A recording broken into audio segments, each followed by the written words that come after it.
অবশেষে পূরণ হতে চলল প্রবাসীদের দাবি। আগামী মে 2019 হতে 23টি পেশায় কফিল বা স্পন্সরশিপ লাগবে না।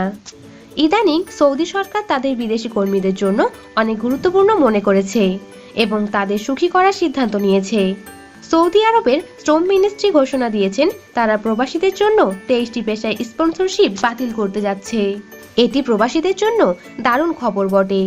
সৌদি সরকার বলেছেন তারা স্পন্সরশিপ সিস্টেম বাতিল করে নতুন কিছু করার চেষ্টা করছে। সৌদি আরবের শ্রমিকদের কল্যাণে বেশ কিছু পদক্ষেপ নেওয়া হচ্ছে। সৌদি শ্রম মন্ত্রণালয় এর পররাষ্ট্র সচিব বলেছেন সৌদি আরবে স্পন্সরশিপ সিস্টেম থেকে মুক্তি পেতে ইতিবাচক পদক্ষেপ নিতে দ্রুত মন্ত্রণালয়ে অনুসন্ধান চলবে। যে 23টি পেশায় স্পন্সরশিপের প্রয়োজন হবে তা হচ্ছে: 1. Administrative professions, 2. Executive director, 3. Sales manager, 4. Accountant, 5. Executive secretary, 6. Managing director, 7. Accounts manager, 8. A Filipino server or server, 9. Drivers, 10. Electricians, 11. Construction worker, 12. Black smith, 13.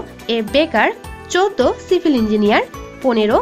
Structural engineer, 16. Electrical engineer, 17. Mechanical engineer, 18. Medical profession, 19. Guard, 20. Farms, 21. Plumber, 22. Cooker, 23. Filipino Indian and Bengali ট্রান্সমিটর। উপরোক্ত 23টি পেশায় আগামী মে মাস 2019 থেকে কোনো sponsorship বা কফিল লাগবে না।